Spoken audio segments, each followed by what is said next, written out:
आप सभी लोगों को पता ही होगा कि महाभारत और रामायण काल में कई सारी महारथी योद्धा युद्ध भूमि में भाग लिए थे, जिनके युद्ध कौशल देखकर स्वयं देवता भी उनसे प्रसन्न हो जाते थे। योद्धाएं कुल 5 वर्ग में विभाजित होते थे, जैसे कि रथी, अतिरथी, महारथी, अति महारथी और महामारथी। तो आज के इस वीडियो में मैं आपको एक एक करके सारे योद्धाओं की श्रेणी और विशेष रूप से उस वर्ग के बारे में बताने वाला हूँ, तो वीडियो को अंत तक जरूर देखिएगा। तो पहला वर्ग आता है रथी। एक रथी उसे कहा जाता था जो एक साथ 5000 योद्धाओं को हराने का ताकत रखता था। मैं आपको बताना भूल गया कि महाभारत के समय सिर्फ 3 ही प्रकार के योद्धा युद्ध भूमि में भाग लिए थे, जो कि है रथी, अतिरथी और महारथी। रामायण काल में कोई भी रथी की श्रेणी के योद्धा नहीं था, परंतु महाभारत काल में कई सारी रथी योद्धा भाग लिए थे, जैसे कि युधिष्ठिर, नकुल, सहदेव, युद्धमन्यु, उत्तमौजा, शिखंडी, खत्रदेव, चित्रयुद्ध, चिकितान, सत्यध्रुति, चंद्रसेन, काश्यप, उत्तर कुमार, केशिका,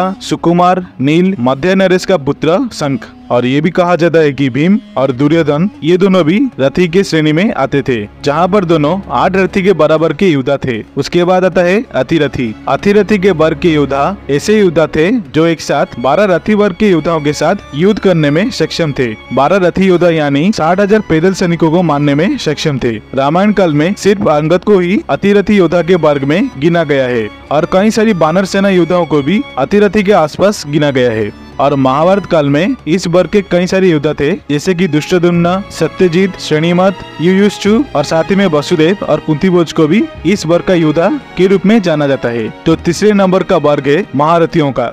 एक महारथी योद्धा वो था जो एक साथ 12 अतिरथी वर्ग के योद्धाओं के साथ युद्ध करने में सक्षम था, यानी वो एक साथ 7,20,000 सैनिकों को मारने में सक्षम था। तो रामायण काल में कई सारी महारथी योद्धा थे, जैसे कि अतिकया, जामवंत, कुंभकर्ण, लक्ष्मण जी, रावण और बलि और सुग्रीव को भी महारथी की योद्धा के वर्ग में गिना गया है। और महाभारत के युद्ध में भी कई सारी महारथी योद्धा भाग लिए थे। पांडवों के पक्ष में सभी उप पांडव सत्यकी, महाराज द्रुपद, महाराज विराट, अभिमन्यु, घटोत्कच, दुष्टकेतु, रोंचना, उत्तमौजा, अज, भोज और जयंत ये सभी महारथी थे। और कौरवों के पक्ष में गुरुद्रोण, गुरुपुत्र अश्वत्थामा, भगदत्त, नरकासुर का पुत्र और जरासंध को महारथी की योद्धा के वर्ग में गिना गया है। गांडीवधारी अर्जुन और महारथी कर्ण को 2 या 3 महारथी योद्धा के समान माना गया है, जहाँ पर पितामह भीष्म को 4 से 5 महारथी योद्धा के समान लिखा गया है। उसके बाद का श्रेणी है अति महारथी। अति महारथी योद्धा वो योद्धा थे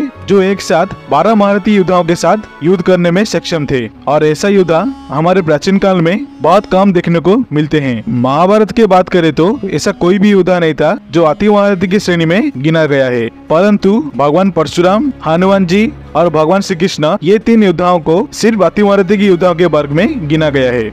और रामायण काल की बात करें तो भगवान राम, पुनः हनुमान जी और एक ऐसे योद्धा था जो रावण के पक्ष में युद्ध करता था, वो है इंद्रजीत, जिसे अति महारथी के रूप में वर्णन किया गया है और जिसके पास त्रिमूर्ति के तीनों विध्वंसकारी अस्त्र था, जो कि ये ब्रह्मांड अस्त्र, नारायण अस्त्र और पशुपत अस्त्र। तो अब चले जानते हैं अंतिम वर्ग के बारे में। तो अंतिम श्रेणी को महामारथियों का श्रेणी कहा गया है। एक महामारथी योद्धा ऐसा योद्धा था जो 24 अति महारथियों को एक साथ हराने का सक्षम रखता था। महाभारत और रामायण काल में ऐसा कोई भी योद्धा नहीं था जो महामारथी की श्रेणी में थे, और पूरे इस ब्रह्मांड में सिर्फ भगवान शिव ही हैं जिन्हें महामारथी श्रेणी का योद्धा कहा गया है। तो ये थे 5 प्रकार के वर्ग और उस वर्ग के योद्धाओं के बारे में। तो अब चले जानते हैं महाभारत के युद्ध में किस योद्धा ने किसको मारा था। महाबली भीम ने 100 कौरव भाइयों को मारा था और उसके साथ कौरव सेनाओं की हाथी, घोड़े आदि सबको मारा था। अश्वत्थामा नामक हाथी को भी मारा था। भीम ने इस युद्ध के समय महारथी कर्ण को कई बार हरा चुका है और द्रोणाचार्य से भी कई बार लड़ा और उनको भी हराया था।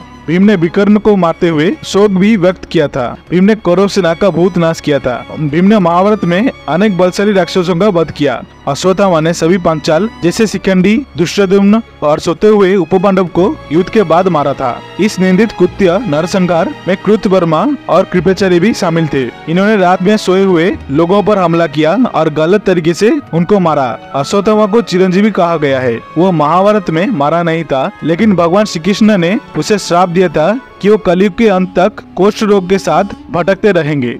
अर्जुन ने भीष्म, कर्ण, पुरीश्रवा, त्रिगर्त, संसंतप, सुरसरमा और जयदत्त और अन्य कई को मारा था। 14वें दिन की लड़ाई में अर्जुन ने एक ही दिन में 3 अक्षौणी सेना की संहार किया था।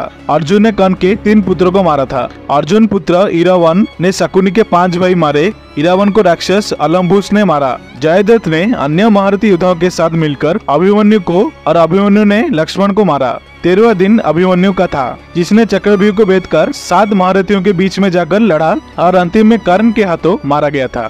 अभिमन्यु ने शल्य के भाइयों और पुत्र रुक्मरथ को भी मारा था। कौशल नरेश बृहदल और आस्मक नरेश मार्तिकट्टु को मारे थे। शकुनी को सहदेव ने मारे और युधिष्ठिर ने राजा शल्य को मारे थे। शल्य ने पहले दिन के युद्ध में ही विराट के राजकुमार उत्तर कुमार का वध कर दिए थे। द्रोण ने विराट नरेश और पांचाल नरेश द्रुपद का वध किए थे।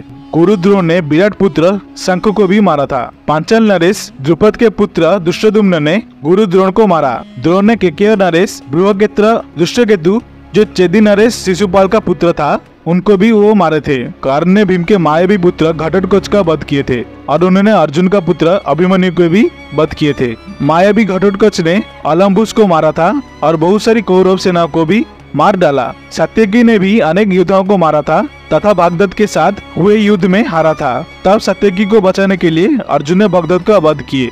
महाभारत के युद्ध के अंत में कौन सा योद्धा जीवित बचा था? पांडवों के पक्ष में 5 पांडव भाई तथा श्री कृष्ण, युधिष्ठिर और सात्यकी जीवित लौटे थे। कौरवों के पक्ष में बचे हुए योद्धा थे कृतवर्मा, अश्वत्थामा, कृपाचार्य और कर्ण के पुत्र वृषसेन। बाद में जब पांडवों को पता चला कि कर्ण उनका ज्येष्ठ भ्राता था तो उन्होंने कर्ण के कनिष्ठ पुत्र वृषसेन जो महाभारत के युद्ध में जीवित लौटा था उसे सभी युद्ध कौशल में शिक्षित किए थे। उसे खास करके अर्जुन ने भी अपना धनुर्विद्या का शिक्षा उसे प्रदान किए थे और कहा जाता है कि वृषसेन अर्जुन के बराबरी के धनुर्विद्या प्राप्त किए थे। तो अब चलिए जानते हैं रामायण काल में किसने किसको मारा था। तो पहले शुरू करते हैं भगवान श्री राम से। भगवान श्री राम ने ताड़का, वाली, कुंभकर्ण और रावण का वध किए थे। उन्होंने अपने जीवन काल में कई राक्षसों का वध किए थे और रामायण के युद्ध में कई राक्षसी सेनाओं के भी वध किए थे। आदिशेष का अवतार भगवान लक्ष्मण ने अतिवारधी मेघनाथ और अतिकया का वध किए थे। उन्होंने भी रामायण के युद्ध में कई राक्षसों का वध किए थे। लंका दहन से पहले हनुमान जी ने किया था रावण के पुत्र अक्षय कुमार का वध। रावण से भी हुआ था हनुमान जी का युद्ध जिसमें हनुमान जी ने अनेक पराक्रमी राक्षसों का वध किए थे। इनमें से धूम्राक्ष, अंकम्पन, देवांतक, त्रिशिरा, निकुंभ आदि प्रमुख थे। रामायण के युद्ध में एक प्रसंग है जहाँ पर हमें सुनने को मिलता है कि हनुमान जी ने रावण को एक मुक्के मारकर उनको बेहोश कर दिए थे और हनुमान जी ने रावण के पाताल लोक में रहने वाले भाई अहिरावण का वध किए थे जो रावण से भी 100 गुना शक्तिशाली था। हनुमान जी ने अहिरावण का वध करने हेतु अपना पंचमुखी स्वरूप में अवतरित हुए थे। बालीपुत्र अंगद और जामन जी ने भी कई सारे राक्षसों का वध किए थे। अंगद ने रावण का कई पुत्रों का भी वध किए थे और जामन जी ने भी रामायण के युद्ध में रावण के साथ युद्ध करके उसको एक मुक्के मारकर बेहोश कर दिए थे। आशा करता हूँ आप सभी को ये वीडियो अच्छी लगी होगी। अगर अच्छी लगी तो वीडियो को लाइक, शेयर और सब्सक्राइब जरूर करना और कमेंट सेक्शन में हर हर महादेव, जय श्री कृष्णा लिखना मत भूलिएगा। देखने के लिए धन्यवाद। ओम नमः शिवाय, जय सिया राम।